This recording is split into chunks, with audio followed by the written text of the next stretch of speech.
Shame. Pity. The robot team wants to go to Florida. Isn't that adorable? Pity.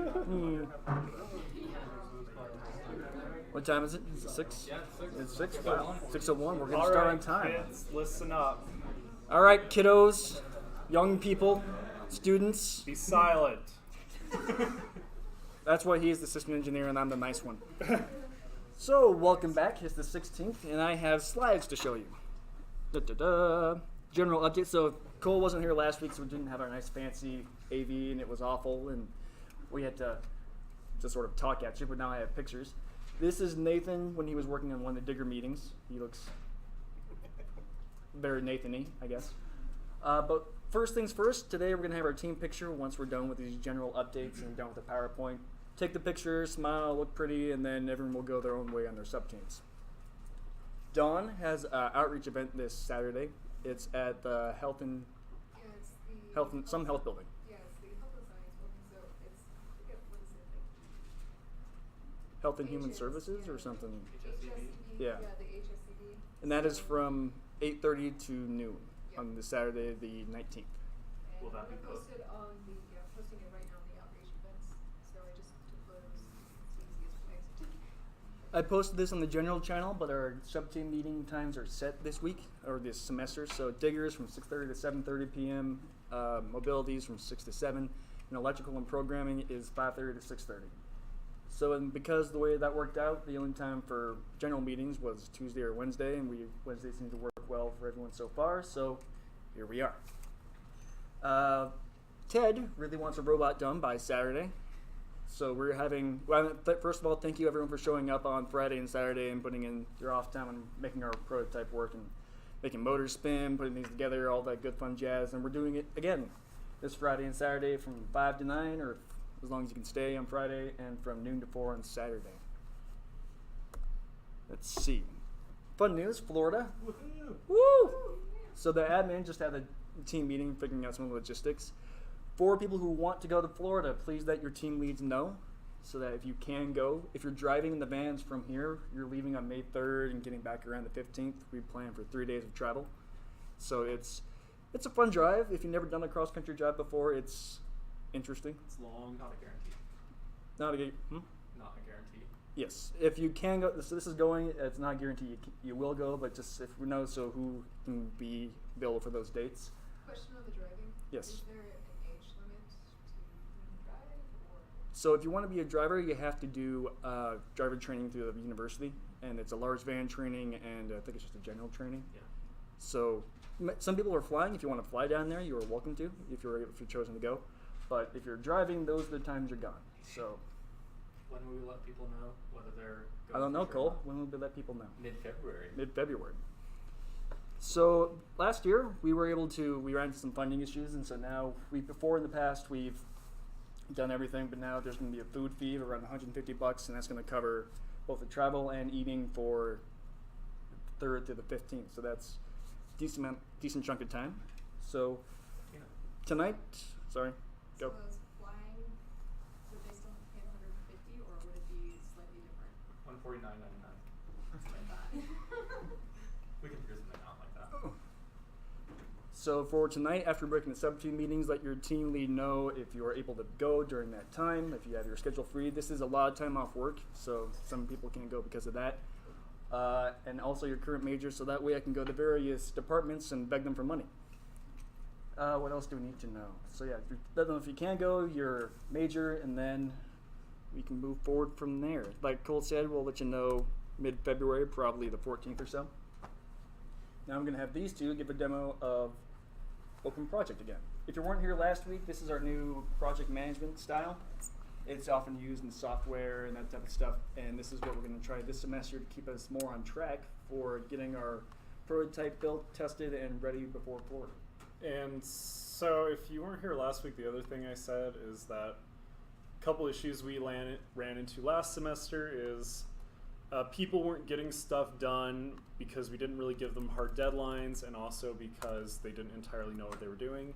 So to change that, we are going to take better advantage of Open Project, and I've instructed all the team leads such that whenever they assign a task to any of you, you will be given a deadline and a pretty detailed description of what it is you're supposed to be making. And that's all going to happen through Open Project that Cole is going to pull up any second now. It's There right. it is. It's there. It just won't be on the recording. Is that okay for everyone?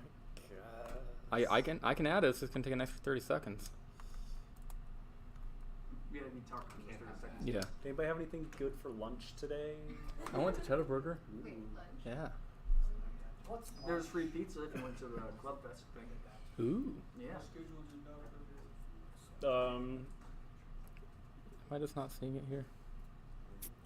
And also with the Florida thing, we're kind of Display making our capture. decisions based on merit and how much people have contributed to the team. And we're going to have to make some hard choices, but I know what the issue is. we're going to try and take as many as we can based on our budget. This isn't going on the recording. It's gonna be too hard to do. Okay.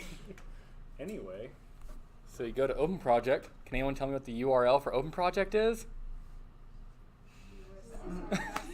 Right there.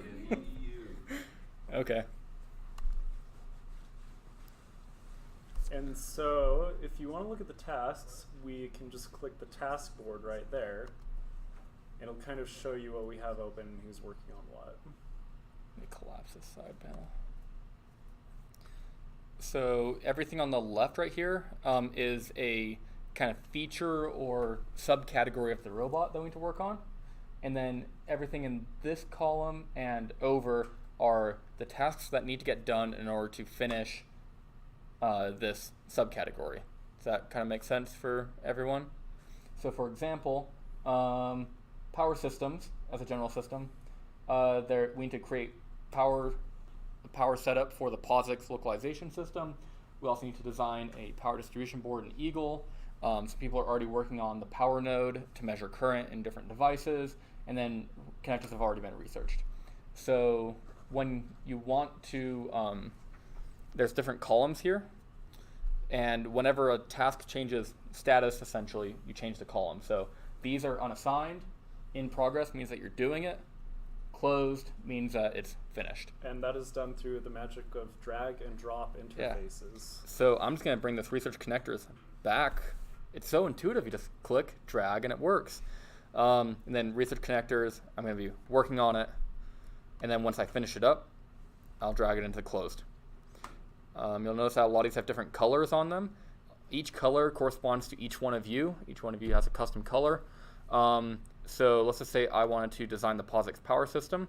I would click on it, assign it to myself, and I have this nice salmon color, and I get that. And if you want to change the description for something, Yep. Do the power systems. there it is. Where is it? Right there. There it is.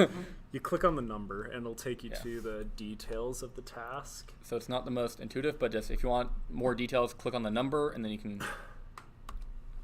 Yeah. It's more intuitive than 80% of all software.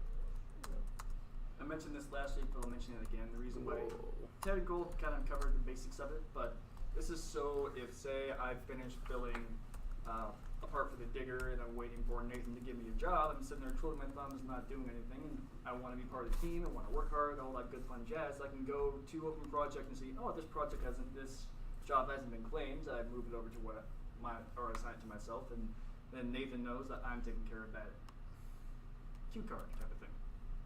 So that way it kind of eliminates I'm free, but no one's it giving me a saves job. it, but. So yeah, if you ever look for anything to do, look for gray boxes and do a gray box. And talk to the team lead that's in charge of the gray box so that you are clear on what they want you to do. Any questions on this? This is kind of agile and Scrum development, so you can feel like you're doing a real software development and stuff like that. What Yes. I've always So wanted. on there, if we go back to 99 again, Yeah. it says people, assignee versus responsible. So is that a way for us to incorporate other people? So let's say I want to work with Tina, and so is that a way for us to assign multiple people? Not necessarily. Typically, the assignee is the one doing it, and the person responsible is the manager of that said person. Yeah. We could modify it so you can have up to 2 people working on a thing, and we could just look at whoever's responsible versus assigned.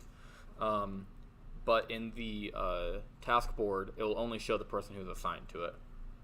So if you want to have 2 people work on it and put somebody responsible, you can, but it's not really, yeah. Any other questions?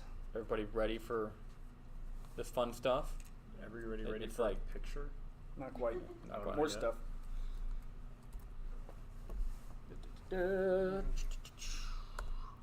All right, general mechanical updates. Ben's not here. James, you've been volunteered. Okay. What is a digger team? How Oh, am I not? not You said Ben. Nathan's Nathan. not here. Nathan's Oh. not here. And I looked at James and said Ben. So James, you've been volunteered to tell us what Digger's been doing. Okay, so Digger had new 4-bar linkages printed out. We started using the laser cutter in the Lasan Center instead of just trying to use like hand tools and jigsaws. So it's a little bit more accurate now. We had to adjust for laser thickness because apparently the laser is like 300 microns thick. So our bearings would just fall out the other side if they're cut to exact sizes. So we're going to try and reprint the 4-bar linkages and adjust so we can get all of those pieces fitting without having to like epoxy all the bearings in there. We're also trying to adjust to make the system less rickety. Proof of concept has been established. We just need to like take out some of the wiggle room inside. So attach some bearing posts and some shaft collars and stuff like that. Cool, cool. All right, Ben. We have a new gooseneck. It now has all the stuff for the end stops, so that now we know the rotation of each wheel. That's handy. Also integrated the gearbox directly into the gooseneck, so that nothing can like possibly wiggle because it's fused. So that's handy. Also added a hole in the back for the drive motor encoders, and it's all cool now. And then Sasha was working on redesigning some of the gooseneck mechanics to make it so that it doesn't sit quite as high. So we're moving the motor and gearbox instead of directly under the piping. We're moving it up to the side of it, which basically makes it so that we can be within height constraints. Cool, cool. Tina and Cole. All you, Tina. Alright.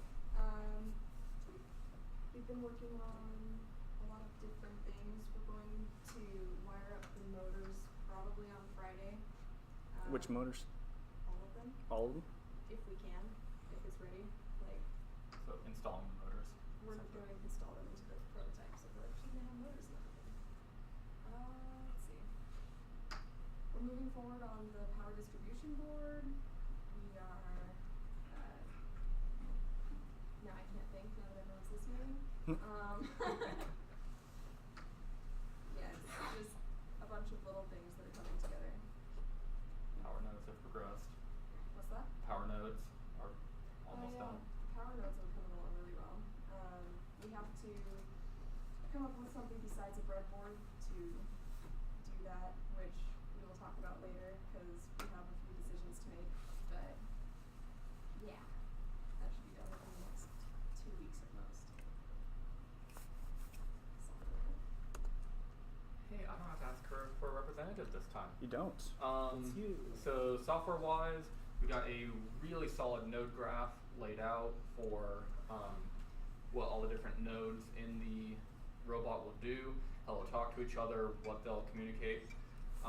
We even created a custom message type, which I've yet to actually push to the internet, that we're using to talk to all the different driving motors that we have.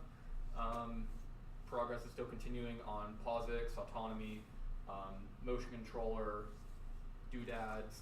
I believe joystick code is ready to go. It's just a matter of systems integration at this point.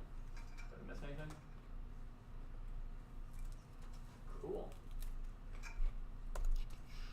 How many of you remember this picture? Mark remembers. So Flare Productions is a French documentary company. They found us just Googling Utah robotics and NASA. They are interested in doing a documentary on the American conquest of space. They're doing 2 of them. The first one is the Apollo program. The second one is the Apollo program on. And they want to talk to us about what we do. That was last semester. Now they've actually gotten back to us, and there is a shooting date of February 14th. So we are going to be famous movie stars and make lots of money. In France. No. It'd be really cool if we had a working robot. By So we that could drive time, them? Yeah. Because What would you prototypes? the French love robots. The French, they Everyone do. loves that. Everyone loves robots. Yeah. I thought we had 2 working robots. We kind of. working robots. Like, we want prettier ones. What day? Also, our other 2 robots Valentine's don't Day. work right now. One with the big ones. So yeah, on February 14th is the current date. They're going to come and do some filming of us and us working around and doing all our cool, fun things. So, sorry about your Valentine's Day. Yeah, Oh yeah. But wait, that is Valentine's Day. it is. Spend time with the robot. Yeah. The thing you truly love. Yeah. So speaking of cool things and stuff that we have to do, our old team advisor, John Davies, entered us in this Lasan competition for innovation projects and that kind of cool thing, and we've been selected as one of the people they're going to feature. So we are going to be interviewed and have pictures taken of us, and it'll be nice and snazzy and fun. So that's also happening. I think, is it you? Yep. So he's here. If you were wondering why we have a new face, he's going to be asking us questions about what we do, how we do our project, all kinds of good fun stuff. So we're winning awards we didn't even know we won. My favorite kind of award. I remember when that happened last year. Yeah. So my job is to steal all the pictures you guys take and then show them to you in meetings. So this is over winter break. Good old James, and then you got the mobility team, the entirety of our mobility team. Along with that, Ted has asked me for volunteers from pretty much everyone. If you have free time, so you guys know what the bus factor is? So, You know what the bus factor Yeah, is? I brought the bus back. in a nutshell, if Ben and Sasha get hit by a bus, we're in a lot of trouble. Don't get hit by a bus. Don't let Indy eat you. That'd be bad. Yeah, I'll try that. Yeah. And also, I think it wouldn't hurt to give them a little extra help. So we're looking for 2 volunteers who'd be willing to go and join the mobility team to get some extra insight onto mobility. And bear in mind, I think Ben probably wants some people that are reliable and then can show up reliably to the mobility. Yeah, meetings. remember we started with 5. We've lost more than half of the mobility team. As a reminder, the mobility team meetings is 6 to 7 on Thursdays. More pictures. These is from the, I think you said random digger meeting, and this is some of the things Ben printed over winter break. The 3D printed stuff on the left. This is the build session. This is James playing with plywood, as one does. Green's doing modeling, and Ted looking all system engineering like. I didn't know someone took my picture. I'm very sneaky. And this is the plywood that James was talking about that we had lasered out of the sun. Ollie did that. Thank you, Ollie. And that's the fancy gooseneck that if you couldn't see Ben holding it up, that's it right after it was printed. With built-in gearbox. With built-in gearbox. So I stole all these from Slack. So if you've seen them before, that's where I got them from. And that's it. Now we're going to take a picture. I'm going to write a team biography, and NASA's going to love us. Then we'll break into sub-team meetings, and we'll go and build us a robot. So we're just going to take the picture here in front of this white screen, and then move on. We'll figure it out. Aaron, could you get the lights, turn them on so we can get good photo light? No, just take it in the dark.